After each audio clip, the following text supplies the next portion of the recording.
បង្កើត FID ដោយខ្លួនឯងរយៈពេលតែ2នាទីបង្កើត FID ដោយខ្លួនឯងងាយតោះកុំឲ្យខាតពេលយូរមើលវីដេអូនេះខាងក្រោមឲ្យដល់ចប់មិនចេះបង្កើត FID ជាដំបូងពុកម៉ែបងប្អូនត្រូវមានទូរស័ព្ទ iPhone បដាពុកម៉ែបងប្អូនចូលទៅក្នុង setting បាទបន្ទាប់មកយកពាក្យ FID ខាងលើគេពុកម៉ែបងប្អូនបាទតមកបងប្អូនចុចពាក្យ Don't Help នេះខាងលើដែលកន្លែងបេដៃខ្ញុំណាពុកម៉ែបងប្អូនបាទចុចឲ្យពុកម៉ែបងប្អូនធ្វើការរើសអាយុគឺ18ឆ្នាំឡើងបាទខាងក្រោមគេបាទអញ្ចឹងពេលពុកម៉ែបងប្អូនចូលហើយបាទធ្វើការបំពេញឈ្មោះអញ្ចឹងFID ខ្ញុំបង្កើតមួយពុកម៉ែបងប្អូនបាទអត់កាត់តអីទេអញ្ចឹងអានេះខ្ញុំដាក់ឈ្មោះខ្ញុំដោយផ្ទាល់ឈ្មោះមុំវិចិត្របន្តមកពុកម៉ែបងប្អូនធ្វើការដាក់នៅថ្ងៃខែឆ្នាំកំណើតពុកម៉ែបងប្អូនក៏បានឬមួយដាក់ថ្ងៃខែឆ្នាំកំណើតណាគេក៏បានដែរតមកចុចអាក្រាហ្នឹងពុកម៉ែបងប្អូនអាក្រាពើគេ QQ ហ្នឹងបាទចុចមកតមកយកខាងលើម្ដងចុចខាងលើពេលដែលចុចឡើងនឹងរួចហើយបាទពុកម៉ែឃើញដូចហ្នឹងគឺធ្វើការបំពេញបាទ account ពុកម៉ែបងប្អូនចង់ដាក់ឈ្មោះអីក៏បានឬមួយដាក់លេខអីខ្លះអញ្ចឹងណាពុកម៉ែបងប្អូនបាទឲ្យច្រើនចាប់ពី8ខ្ទង់ឡើងលើលេខអក្សរ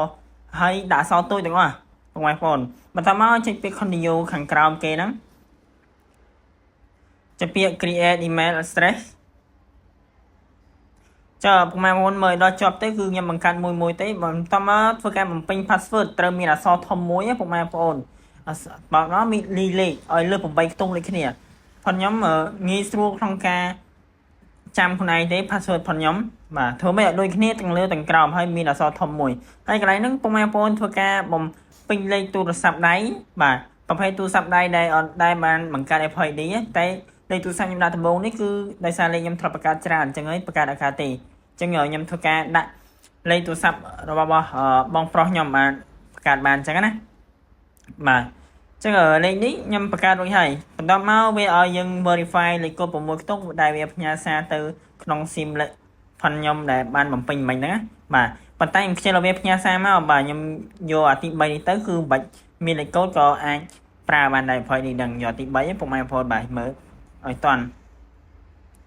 បាទតមកចុចខាងឆ្វេងដៃម្ដងបាទចឹងFID នេះគឺខ្ញុំបានបង្កើតរួចហើយឥឡូវយើងចាប់ផ្ដើមធ្វើការទៅ download ប៉ុន្តែមុននឹង download ខ្ញុំធ្វើការបិទ iCloud សិនការពារកុំឲ្យទូរស័ព្ទដៃខ្ញុំហ្នឹងជាប់ iCloud ពុកម៉ែបងប្អូនបាទចឹងខ្ញុំឡើយនេះខ្ញុំសុំសារតិចបងប្អូនចឹងបន្ទាប់ពីយើងបានបង្កើតរួចរាល់ហើយពុកម៉ែបងប្អូនគឺយើងធ្វើការបិទ iCloud កន្លែងហ្នឹងបន្តិចទៅប៉ុន្តែកន្លែងហ្នឹងគឺខ្ញុំរឹងផ្សាយលឿនតិចតែបងប្អូនចង់មើលតន់អាចខាឲ្យលឿនបានណាពុកម៉ែបងប្អូនបាទចឹងឥឡូវខ្ញុំដាក់ password ដើម្បីដោះ FID ហើយចឹងសម្រាប់បងប្អូនដែលមានចង្អល់អីអាច comment សួរបានខ្ញុំនឹងធ្វើវីដេអូបន្តទៀតប្រសិនជាពុកម៉ែបងប្អូនមានចង្អល់ខ្ញុំអាចធ្វើវីដេអូថ្មីបានតែវីដេអូនេះគឺខ្ញុំបានធ្វើពេញហើយ 100% ឥឡូវនេះខ្ញុំធ្វើការបង្កើតហើយចឹងយើងចាប់ផ្ដើមធ្វើការ download ទាំងអស់គ្នាតែម្ដងទៅបាទនេះ account ដែលខ្ញុំបង្កើតមិញពុកម៉ែបងប្អូនចឹងខ្ញុំធ្វើការ download TikTok មួយបន្តែទូរស័ព្ទនេះវាជាប់ scan មុខចឹងពុកម៉ែបងប្អូនបាទឥឡូវខ្ញុំដោះ scan មុខចេញសិនដោយសារជាប់ scan មុខចឹងគឺយើងធ្វើការ download ការទេតតែម្ចាស់ទូរស័ព្ទបានអាច download បានអញ្ចឹងមកវាចេញអញ្ចឹងពុកម៉ែបងប្អូនបើម្ចាស់ទូរស័ព្ទគឺចុច power 2ដងទៅអាច download បានហើយប៉ុន្តែខ្ញុំមិនមែនម្ចាស់ទូរស័ព្ទទេខ្ញុំទូរស័ព្ទបងខ្ញុំបង្កើតអញ្ចឹងណាបាទអញ្ចឹងពុកម៉ែបងប្អូនដោះ scan មុខនេះចេញសិនទៅ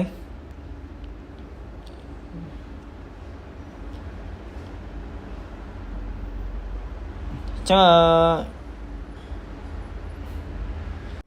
ងខ្ញុំធ្វើការដាក់ download សារថ្មីពុកម៉ែបងប្អូនអានេះខ្ញុំបញ្ចូល password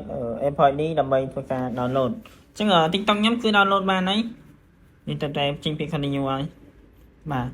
ចឹងចាំមើលចេះស្ដែងចឹងបន្ទាប់ពីខ្ញុំ download TikTok ហើយខ្ញុំនឹងធ្វើការ download មួយទៀតគឺ YouTube ចឹងនឹងបានអត់បាទដល់ទៅគឺវា save password auto មកដូច Android ដែរពុកម៉ែបងប្អូនចឹងអរគុណច្រើនពុកម៉ែបងប្អូនសម្រាប់ការទស្សនាវីដេអូនេះចឹងណាសម្រាប់បងដែលគាត់ចង់តាមដានវីដេអូខ្ញុំបន្តបាទអាចចុច subscribe បានអរគុណពុកម៉ែបងប្អូនជាមុនសម្រាប់ការលើកទឹកចិត្ត